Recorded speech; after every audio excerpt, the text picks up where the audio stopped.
China and Russia, the former communist comrades, have returned to being allies in a very different sort of war. The trade war against the US. Today, Russia and China have what they call a strategic partnership. There are lots that Moscow and Beijing work together on, but defense and trade are at the heart of it.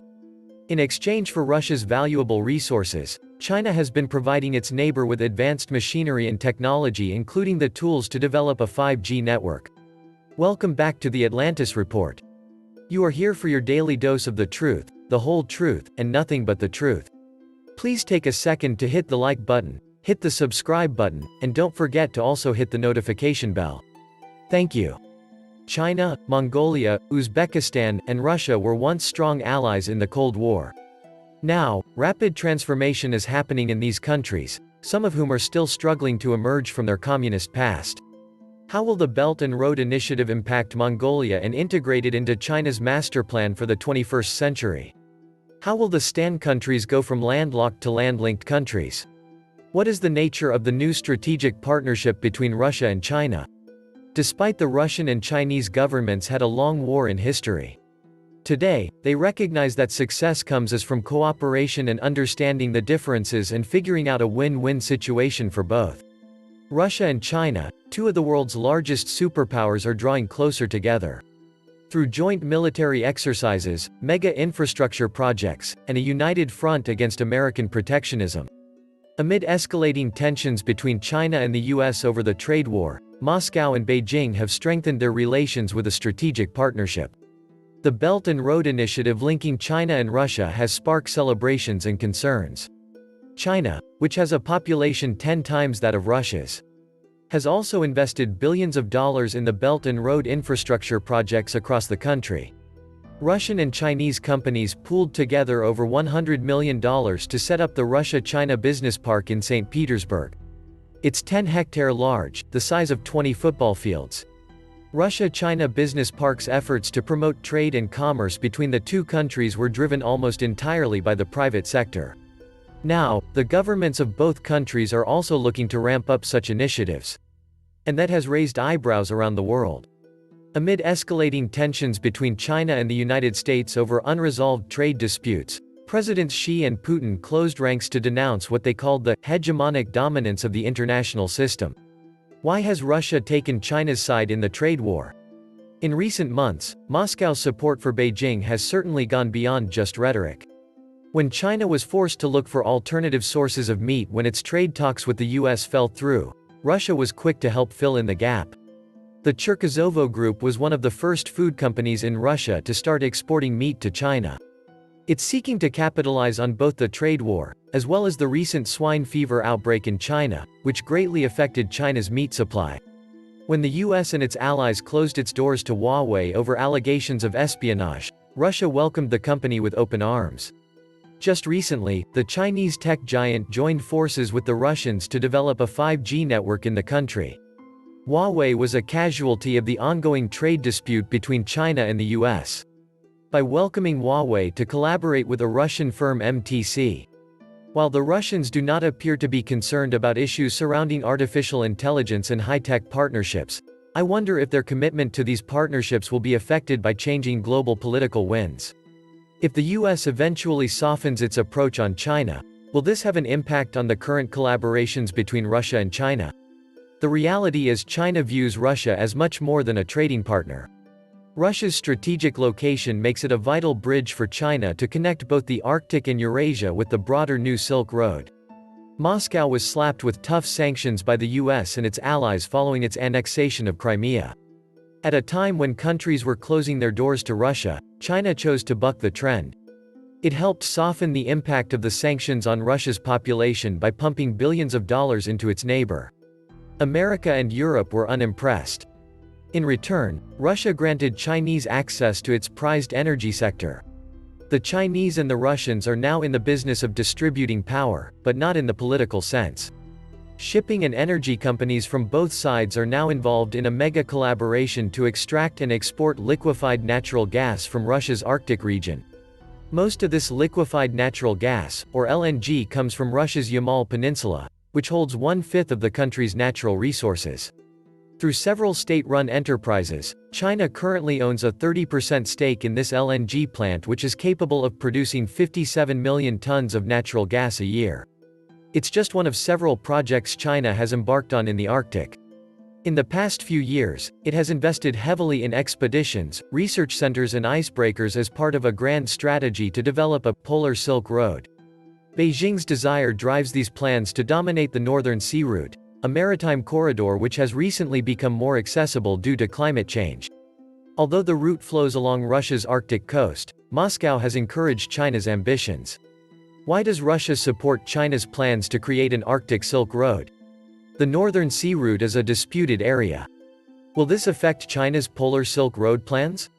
From thwarting America's attempts to weaken their economies to joining forces to dominate the Arctic. Sino-Russian cooperation is extensive, and it's an alliance that's been strengthened by the close friendship between both countries' presidents. But it remains to be seen if this personality-based diplomacy can survive the test of time. St. Petersburg, Russia's second-largest city. It's famous for its rivers, which are flanked by neoclassical buildings, vestiges of a bygone era. It's also the hometown of Vladimir Putin. The Russian president was all too happy to show his Chinese counterpart Xi Jinping around when he made his 8th state visit to Russia. They shared a private cruise along this very river. They even visited Mr. Putin's alma mater, where the Chinese president received an honorary doctorate. But that may not have been the highlight of President Xi's tour, because there was one attraction he was especially eager to visit. This is the Aurora, a decommissioned Russian war cruiser, which is over 100 years old. While many Russians today view the ship as just another landmark of the city, it holds a special significance among the Chinese. On board this ship in October 1917, the crew of the Aurora launched a mutiny against their captain, a Tsar loyalist. After killing him and taking over the ship, they fired a shot from one of their cannons. This marked the beginning of the Bolshevik Revolution.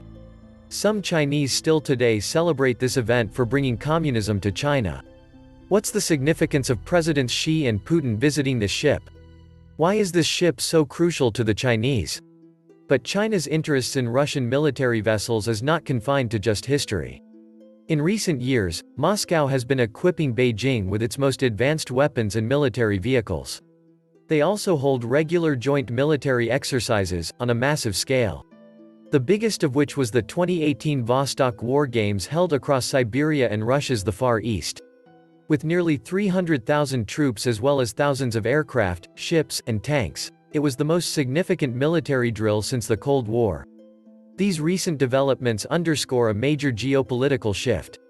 The two countries, which used to regard each other as military rivals, are extending their cooperation beyond just economics, to defense as well. I managed to witness the closeness between the two militaries firsthand. While traveling around St. Petersburg, I chance upon a Chinese missile destroyer that had docked here. It's been invited to mark Russia's Naval Day, one of the few foreign ships to participate in the celebrations. Concerns have emerged in the US and Europe over a China-Russia alliance, and the potential for the two giants to form a formidable geopolitical bloc by integrating the Eurasian Economic Union or EAEU with the Belt and Road Initiative. The EAEU is made up of Russia, Armenia, Belarus, along with Kazakhstan and Kyrgyzstan in Central Asia. Both China and Russia say they are committed to a multilateral approach and are not pursuing a geopolitical bloc. In the meantime, the presidents of both countries have already committed to implementing the BRI in a new era of Sino-Russian cooperation. They've met nearly 30 times in the past 6 years. Their close friendship has been widely regarded to be the pillar of the strategic partnership. But I wonder whether personality-based diplomacy is a durable basis for long-term relations between two countries who have no unifying links such as culture. Apart from trade, China and Russia have largely only two overlapping interests: getting rid of the US presence in the vicinity of their borders, holding the militant Islamism down in Central Asia. Neither the US nor the Islamists are going to go anywhere anytime soon. But both China and Russia are painfully aware that the day it happens, they will be much more rivals than friends in Central Asia. But also in Transcaucasia if the OBOR plans pan out in the end. Add to that the ideological dimension to it. Putinism has increasingly been about raising Russia from its knees in Russia's relations with the West. This mantra plays strongly on the imperial nostalgia from the era of the Russian Empire and the Soviet superpower. Yet, the creeping transformation of Russia into the extractive backyard of China defeats this narrative. For now, Putin has total control over the domestic media and political parties. But imagine how it's going to explode in his face the day radical nationalists find their voice.